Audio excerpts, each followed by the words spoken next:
13-ാം ദശകത്തിലെ 6-ാമത്തെ ശ്ലോകം.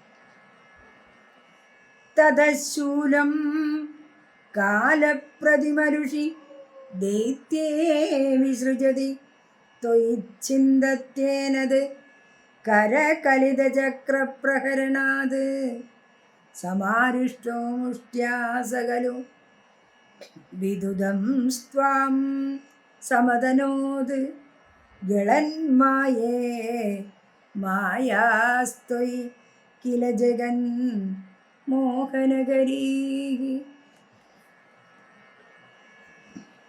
തതഃ പിന്നീട് ദൈത്യേ കാലപ്രതിമരുഷി, കാലന് തുല്യമായ രോഷത്തോടു കൂടിയവനായി ആ ഹിരണ്യാക്ഷൻ ശൂലം വിസൃജതി സതി, ശൂലായുധത്തെ പ്രയോഗിച്ചപ്പോൾ, അതായത് ഗത പോയല്ലോ, ഇനി അടുത്ത ശൂലം.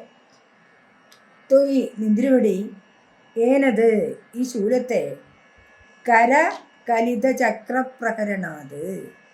അപ്പം ഇനിയിപ്പോൾ അദ്ദേഹത്തിന് കയ്യിൽ ചക്രമുണ്ട്, കയ്യിലുള്ള ചക്രം കൊണ്ടുള്ള പ്രഹരണത്താൽ ചിന്തതി സതി അതിനെ ഛേദിച്ചു. അപ്പോൾ സഹ ഹിരണ്യാക്ഷൻ സമാരുഷ്ട രോഷം കൊണ്ടവനായി മുഷ്ട്യാത്വാം വിദുദം കലു, മുഷ്ടി കൊണ്ട് നിന്തിരുവടിയെ ഇടിക്കാൻ തുടങ്ങി. ഗളന്മായേ തൊയ്, ഗളൻ മായേ, മായാബന്ധമില്ലാത്തവനായ നിന്തിരുവടിയിൽ ജഗന്മോഹനഗരീഹി, ജഗത്തെ മോഹിപ്പിക്കുന്നവനായ, ജഗത്തെ ലോകത്തെ മോഹിപ്പിക്കുന്നവയായ മായാഹ സമതനോത്കില, മായകളെ ചെയ്തുവല്ലോ. ലോകത്തെ കാണിക്കുന്നതിനായി ഓരോരോ കാര്യങ്ങൾ ചെയ്തു എന്നർത്ഥം. ഭഗവാന്റെ ഗത താഴെ വീണു, ഭഗവാൻ ചക്രം കയ്യിലെടുത്തു. പക്ഷേ ഹിരണ്യാക്ഷൻ എന്ത് ചെയ്തു?